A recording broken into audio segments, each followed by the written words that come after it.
Monitor size is kind of like megapixels for cameras. It just keeps getting larger and larger, and everyone obviously knows that bigger is better. But could this 37.5-inch monster be too much to handle? Let's find out.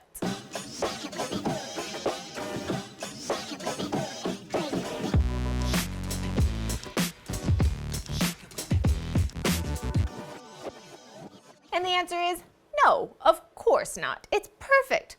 Well, almost. This is the Acer XR382CQK BMIJQPHUZX. And no, I did not make that up. I don't know where they came up with their names, but what I do know from using this monitor is that it's a very, very good monitor. Let's quickly go over the specs. This monitor has a 3840 by 1600 resolution IPS panel that's 37.5 inches big measured diagonally. It's curved with a 2300R rating and sits on top of a very good looking stand that offers height and tilt adjustment.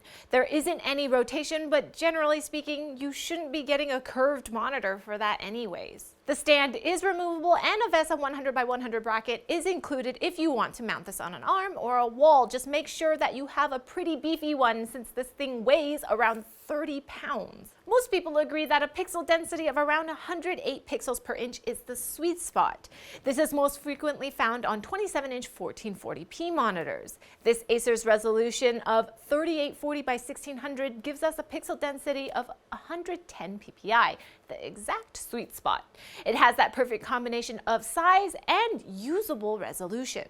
4K monitors sound great on paper, but most of the time it gives you a pixel density that's too high to comfortably use. And if you have to scale your image, then there really isn't a point to having such a high resolution display. For inputs, this monitor has one MHL HDMI port, one HDMI 2.0 port, one DisplayPort 1.2 port, and one Mini DisplayPort 1.2 port. There's even a full-size DisplayPort output for daisy chaining, which is nice to see. Finally, there's a USB 3.1 Type-C connector that splits off into 4 USB 3.0 ports. There's an option to have them provide power even when the monitor is off, so it's great for charging things like your smartphone or wireless mouse. Rounding out the features, there's two 7-watt speakers and ambient LED lighting built into the bottom of the frame. The speakers feature a DTS sound profile and sound better than many other monitors and laptops that we've tested, but there's still nothing compared to even a basic set of computer speakers. But let's face it, you don't buy a $1,300 monitor for its speakers. The built-in ambient lighting is a bit disappointing. My main gripe with it is that it feels like they literally stuck an LED strip to the bottom of the frame. It's not ambient lighting that's paired to anything on the screen like the images, and there's no way to synchronize it with any other RGB devices. And finally, it can only do red, green, blue, orange, or white, nothing in between. Most of the time we kept it at a dim orange or just turned it off.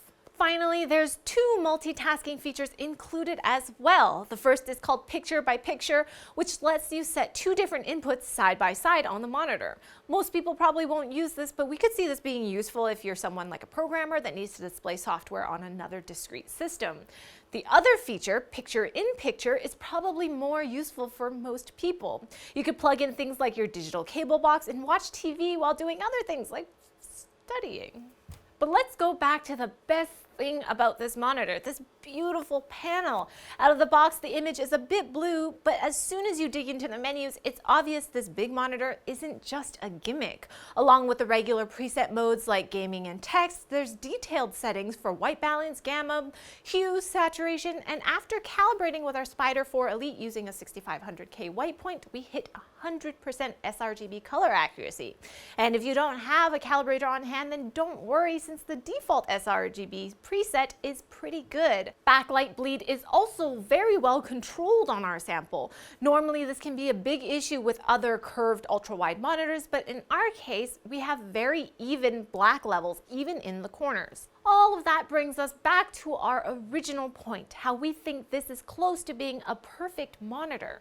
Along with all the other features mentioned, it's also great for gamers. It has a maximum refresh rate of 75 Hz, FreeSync, and a 5 millisecond gray-to-gray response time. And that's a true 75 Hz refresh rate, even with FreeSync disabled and using an NVIDIA graphics card. There's even an overdrive mode to try and get a slightly faster response time, but this may introduce artifacts depending on your monitor and video card. And finally, there's a crosshair overlay that you can enable to help assist you in aiming. So as a single monitor, it's pretty amazing. But that leads us to our only downside that we could think of. It doesn't pair well with other monitors. Even with so much screen real estate, we still like having a second or third monitor. So if you're playing a full screen game on the monitor, then it's nice to have things like chats, voice programs, or even your Twitch stream settings visible on another screen. With a screen size of 37.5 inches, that leaves us with a vertical display height of 14.5 inches and a vertical resolution of 1600 pixels. 27-inch monitors are normally 13.2 inches tall and usually come in at about 1440 pixels, while 30-inch monitors have 1600 pixels but are 15.9 inches tall. So if you don't mind having mismatched monitors, or if you like having a single monitor, then the Acer XR382CQK could be your perfect monitor if you have enough space on your desk. That's it for this episode, guys. Thank you so much for watching. Click over here for previous videos and check us out on Twitter over here. But as always, like the video if you liked it, comment down below for fans with benefits, and subscribe for more videos like this from NCIS.